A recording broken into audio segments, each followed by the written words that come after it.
आप देख रहे हैं डार्क फाइल्स। तो चलिए बढ़ते हैं आज की इस कहानी की ओर। श्याम सुंदर काका के घर पर गांव में इकलौता लैंडलाइन था जो सभी का दुलारा था। अब उसी की वजह से तो दूर दराज के लोगों से भी बात हो जाती थी। कभी कभी अच्छी तो कभी कभी बुरी खबर भी मिल जाती थी। कौन सा समय था समझ ही गए होंगे आप। जी हाँ, मोबाइल युग नहीं था। तब एसटीडी कॉल और लैंडलाइन बहुत ज़्यादा महत्वपूर्ण हुआ करते थे हम सबके लिए। शाम के 5 बजे थे और श्याम सुंदर काका के घर का फ़ोन बज रहा था। फ़ोन की आवाज़ इतनी ऊंची थी कि लगभग गांव के सभी लोगों को सुनाई देती थी। उन्होंने रखवाया भी खुले में ही था ताकि जैसे ही घंटी की आवाज़ बजे, जिनके परिवार से लोग दूर हैं तैयार हो जाएं बातें करने के लिए। कुछ ही देर में श्याम सुंदर काका ने आवाज़ लगाई, माधव, अरे ओ माधव, तुम्हारी बहन के ससुराल से फ़ोन आया है, ज़रा दौड़ कर आओ, कुछ बहुत ही ख़ास बात करनी है तुमसे। माधव दौड़ता हुआ आता है। श्याम सुंदर काका से कहता है, माफ़ करना काका, गायों को चारे डाल रहा था। इस पर काका ने कहा, अब वो सब बाद में बताना, पहले फ़ोन पर बात करो। दूसरी तरफ से दामाद जी बतिया रहे हैं, ये लो। माधव की बहन शालिनी, उसे मिर्गी के दौरे आते थे। ये बात उसके ससुराल वालों को पता थी। वैसे वो बहुत ही सुशील और सुंदर कन्या थी। दौरों की बात जानते हुए भी उन लोगों ने शालिनी से शादी करने के लिए हामी भरी। माधव फ़ोन लेता है, सब हालचाल ठीक ना? सामने से आवाज़ आती है, हम सब यहाँ कुशल हैं, पर शालिनी को कल रात एक बार दौरा आया था। वो कह रही थी कि उसकी कोई दवाई वहाँ अलमारी में पड़ी है, तो आप उसे फ़ौरन लेकर आ सकते हैं क्या? अरे बाप रे, विदाई के समय तो इस बात का ख्याल ही नहीं रहा। कोई बात नहीं, मैं अभी निकलता हूँ, रात के 7-8 बजे तक आपके पास पहुँच ही जाऊँगा। दूसरी ओर से दामाद जी की आवाज़ आई, अरे नहीं नहीं, इतनी भी कोई जल्दी नहीं है, आप आराम से कल सुबह निकलिएगा। ठीक है, जैसा आप कहें। माधव ने ये कहकर फ़ोन रख दिया। माधव ने कह तो दिया था कि वो कल सुबह आएगा, पर उसका जी नहीं मान रहा था। घर पर सबने कहा, चले जाना कल सुबह, इतनी भी क्या घबराहट हो रही है। दामाद जी ने तो कहा कि वो संभाल लेंगे, पर नहीं। माधव ने रात का खाना 8 बजे ख़त्म किया। कुछ सामान जुटाने लगा जो उसे शालिनी के घर लेकर जाना था। एक झोले में भरा, साथ में उसकी दवाइयाँ भी रख लीं और फिर सोचने लगा, अगर मैं अभी भी निकल जाता हूँ तो रात के 12-12:30 बजे तक पहुँच ही जाऊँगा। घर में से उसे सब मना कर रहे थे, पर माधव किसी की भी सुनने को तैयार नहीं था। उसने साइकिल उठाई, झोला टांगा और वो निकल गया। रास्ता हाईवे से होकर जाता था। घर से निकलते निकलते ही उसे 9:30-10 बज चुके थे। वो साइकिल की पेडल मारते मारते अपने झोले को संभालते जा रहा था। अंधेरा काफ़ी था, कुछ भी दिखाई नहीं दे रहा था। गिन चुनकर करीब 15-20 मिनट बाद एक गाड़ी आती थी। माधव अपने ही धुन में बहन से मिलने की खुशी में आगे बढ़े जा रहा था। तभी अचानक उसके साइकिल के दोनों टायर पंचर हो गए। वो गिरते गिरते खुद को संभालते हुए साइकिल से उतरा। उसने देखा कि टायर पंचर हो चुके हैं। दूर दूर तक कोई पंचर की दुकान भी नहीं थी, इसलिए अब साइकिल पकड़कर चलने के अलावा और कोई रास्ता नहीं था उसके पास। इतने ज़्यादा अंधेरे में अकेले चलना बहुत हिम्मत वाली बात थी। हाईवे पर आए दिन कोई ना कोई ऐसी घटना होती रहती है। अब उसके मन में अलग अलग ख्याल आने लगे, क्योंकि गांव में अक्सर बातें होती थी। जो लोग दुर्घटना में मर जाते हैं उनकी रूह वहीं आसपास घूमती रहती है। अमावस तो नहीं थी, पर बहुत अंधेरा था उस रात। मन ही मन में कुछ बतियाते हुए, कुछ सोचते हुए आगे बढ़ने लगा। तभी वहां एक आदमी आ ठहरा। उसने सामने से पूछा, क्यों भाई, इतनी रात गए कहाँ जा रहे हो? माधव की जान में जान आई कि चलो कोई तो साथी मिला, अब रास्ता कट जाएगा। अब उसका डर खत्म हो गया था। दोनों अपनी बातों में मलिन होते हुए आगे बढ़ रहे थे। माधव ने कहा, भाई आप कहाँ रहते हो और आप इतनी रात गए कहाँ जा रहे हो? सामने वाले आदमी ने कहा, मेरा गांव तो जलालपुर में है, पर पिछले कई सालों से मैं यही रहता हूँ। काम ही कुछ ऐसा है, क्या करूँ? इस पर माधव जवाब देते हुए बोलता है, भाई काम तो राम के बराबर होते हैं, वो तो करना ही चाहिए, वरना परिवार खाएगा क्या? और माधव ने भी अपनी सारी बातें बता दी कि वो कहाँ जा रहा है, क्यों जा रहा है। इस पर उस आदमी ने पूछा, इतनी रात में निकल गए, तुम्हें डर नहीं लगता क्या? माधव ने सोचा, अगर सच बताया तो ये मुझे डरपोक कहकर चिढ़ाएगा और मुझ पर हंसेगा भी। झूठ बोलना ही ठीक रहेगा। इस पर माधव ने जवाब देते हुए कहा, मैं अपने गांव का सबसे निडर आदमी हूँ। शमशान घाट मैं अकेले ही चला जाता हूँ रात को और एक चक्कर लगाकर आता हूँ। क्यों भाई, तुम डरते हो क्या? साथ में चलने वाले आदमी ने कहा, नहीं भाई, मैं तो भूतों से कुश्ती कर चुका हूँ। भूतों से क्या डरना, मेरे पिताजी बहुत बड़े पंडित हैं, बहुत बड़े बड़े आत्माओं को उन्होंने मुक्ति दिला दी है, वो तो मुझसे ऐसे भी डरते हैं। माधव मन ही मन सोच रहा था, जैसे मैं फेंक रहा हूँ वैसे ये भी फेंक रहा है। पकड़ने के सिवा कोई और चारा तो है नहीं। रात का राही है, रास्ता गुजर जाएगा। फिर वो अपने रास्ते और मैं अपने रास्ते। तभी दूसरे आदमी ने फिर एक बार पूछा, आप सचमुच नहीं डरते हैं? इस पर माधव ने कहा, अब क्या प्रमाण पत्र दूं इस बात का कि मैं नहीं डरता? तो इस पर उस आदमी ने कहा, नहीं नहीं, मैं तो ऐसे ही कह रहा था। अच्छा, तुम्हारी साइकिल पंचर हो गई है क्या? इस पर माधव ने जवाब देते हुए कहा, हाँ भाई, बीच का रास्ता तो बहुत अच्छा बनाया है, बस बगल का फुटपाथ ही ऐसे रहने दिया। इतने कंकड़ पत्थर हैं, साइकिल तो पंचर होगी ही ना। इस पर उस आदमी ने कहा, अच्छा लाओ, मैं थोड़ी देर इसे पकड़ लेता हूँ, तुम थक गए होगे।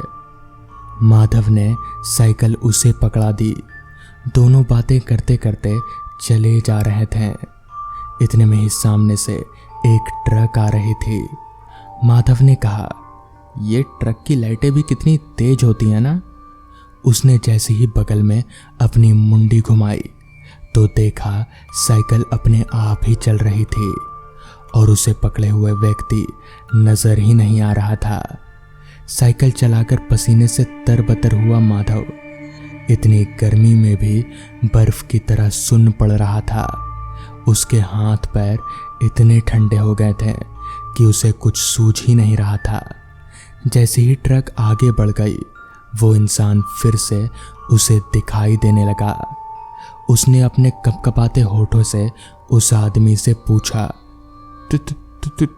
तुम कौन हो? हंसते हुए उस आदमी ने कहा, 3 साल पहले यहाँ एक ट्रक के नीचे आकर मैं मरा था, मुझे पहचाना नहीं? ये सुनकर माधव के पैरों तले तो जैसे जमीन ही खिसक गई। उसका माथा एकदम से भारी होने लगा और वो वहीं पर बेहोश हो गया।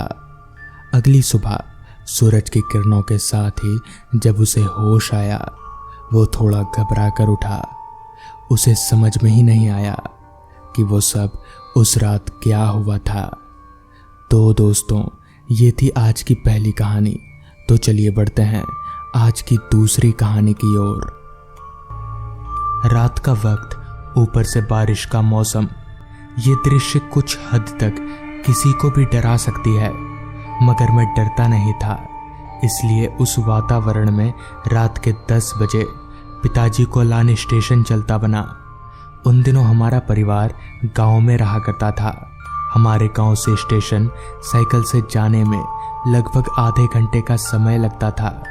बरसात का मौसम होने के कारण मैं अपने साथ एक टॉर्च लाइट छाता लेकर घर से स्टेशन की तरफ चलता बना। रात काफ़ी हो जाने के कारण घर से बाहर निकलते ही दूर दूर तक मेरे अलावा मुझे और कोई भी नहीं दिख रहा था। और ऐसा हो भी क्यों ना, उन दिनों अंधेरा होने के बाद गांव का कोई भी आदमी बिना ज़रूरत के घर से बाहर नहीं निकलता था। खैर इतनी रात गए बाहर किसी को ना पाकर मैंने साइकिल का पैडल मारा और स्टेशन की तरफ आगे बढ़ने लगा। बरसात की रात होने के कारण कुछ ज़्यादा ही डरावनी थी।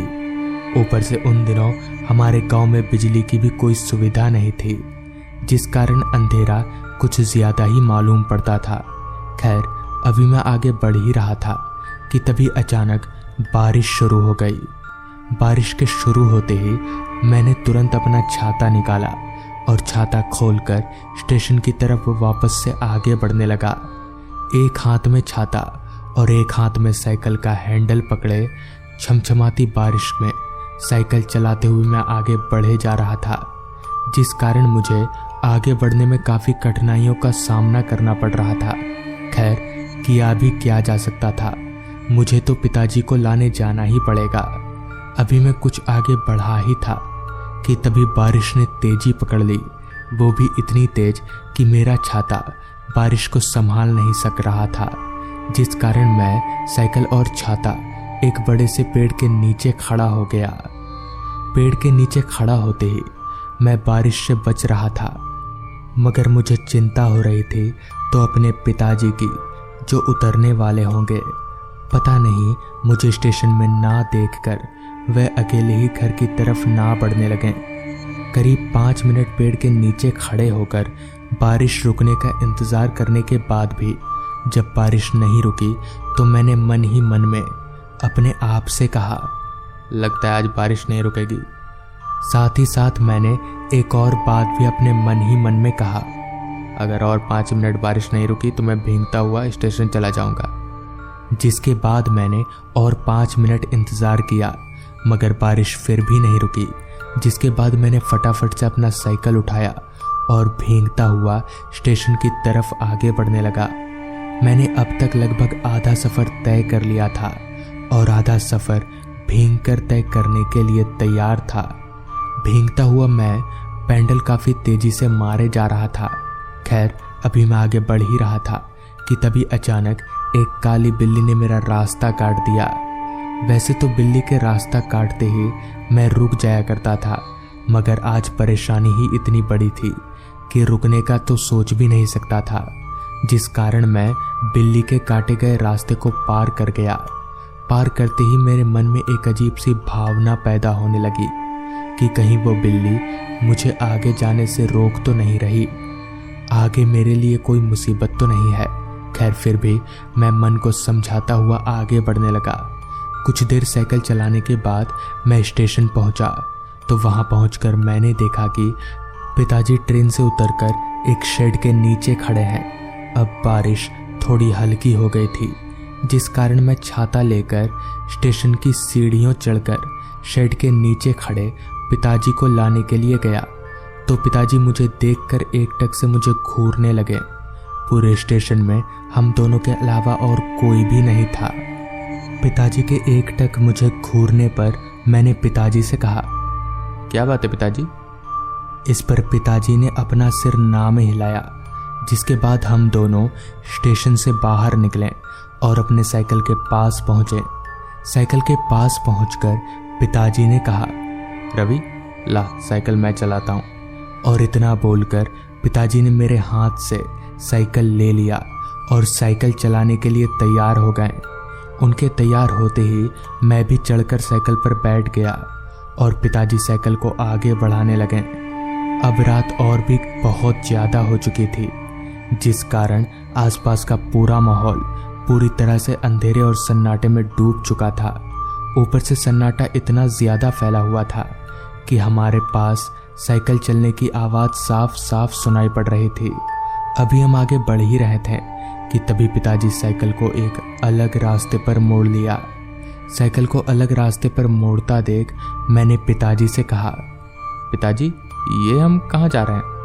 तो इस पर कुछ देर तो पिताजी चुप थे, फिर अपनी चुप्पी तोड़ते हुए बोले, हम इस रास्ते से घर जाएंगे। मैं इस गांव में काफ़ी सालों से रहता हूँ, मगर मैंने आज तक इस रास्ते के बारे में नहीं जाना। लेकिन मैं पिताजी की बात काट भी नहीं सकता हूँ, इसलिए मैं चुपचाप साइकिल पर बैठा रहा। अब हम जिस रास्ते पर आगे बढ़ रहे थे वो रास्ता पहले वाले रास्ते से भी ज़्यादा डरावना था। कुछ देर साइकिल चलाने के बाद पिताजी ने एकदम से साइकिल को रास्ते के बीचों बीच रोक दिया। मुझे समझ नहीं आ रहा था कि पिताजी ने साइकिल क्यों रोका। इस पर मैंने पिताजी से कहा, पिताजी आपने साइकिल क्यों रोका? मेरी बात सुनकर पिताजी ने कोई जवाब नहीं दिया, मानो मेरी बात पिताजी को सुनाई ही नहीं दे रही हो। एक दो बार पूछने पर जब मुझे कोई जवाब नहीं मिला तो मैंने पिताजी को छूकर पूछने की कोशिश की। फिर जैसे ही मैंने पिताजी को छुआ तो मेरा पूरा शरीर एकदम से सहम गया, क्योंकि पिताजी का शरीर बर्फ के समान ठंडा था। मगर ऐसा कैसे हो सकता है? किसी भी जिंदा इंसान का शरीर इतना ठंडा कैसे हो सकता है? अभी मैं ये सोच सोचकर डर के मारे कांप ही रहा था कि तभी पिताजी ने एक भारी सी आवाज में मुझसे कहा, ये शमशान घाट है और मैं तुझे यहाँ मारने लाया हूँ। इतना सुनते ही मैंने जब उनके चेहरे की ओर देखा तो मेरा पूरा शरीर सुन्न सा पड़ गया, क्योंकि अब उनका चेहरा पूरी तरह से बदल चुका था और उनकी आंखें बाहर लटक रही थी। ये देखकर मैं समझ गया कि ये मेरे पिताजी नहीं बल्कि भूत हैं, और शायद अब ये भूत मुझे मार डालेगा। फिर भी मैंने हिम्मत नहीं हारी। कांपते पैरों के सहारे साइकिल से कूदकर वापस उल्टे रास्ते भागने लगा। मैं काफ़ी तेज भागे जा रहा था। वो भूत भी हवा में उड़ते हुए मेरे पीछे पीछे आए जा रहा था। भागते भागते मैं वापस पहले वाले रास्ते पर पहुंचा तो मैंने देखा कि मेरे पिताजी घर की तरफ चले जा रहे हैं। पिताजी को देखकर मैं भागता हुआ उनके पास पहुंचा। पिताजी के पास पहुंचते ही वो भूत हवा में धुआं हो गया, जिसके बाद मैंने पिताजी को पूरी बात बताई। मेरी पूरी बात सुनने के बाद पिताजी ने बताया कि वो एक भूत था जो मेरा रूप लेकर तुम्हारे पास आया था। तो दोस्तों, इस तरह से उस रात मेरी जान बच गई। तो दोस्तों, ये थी आज की कहानी। अगर आपको ये कहानी पसंद आई हो तो चैनल को ज़रूर सब्सक्राइब कर लें। तो मैं आपका दोस्त आर्यन जल्द ही मिलूँगा आपसे ऐसी ही एक कहानी के साथ।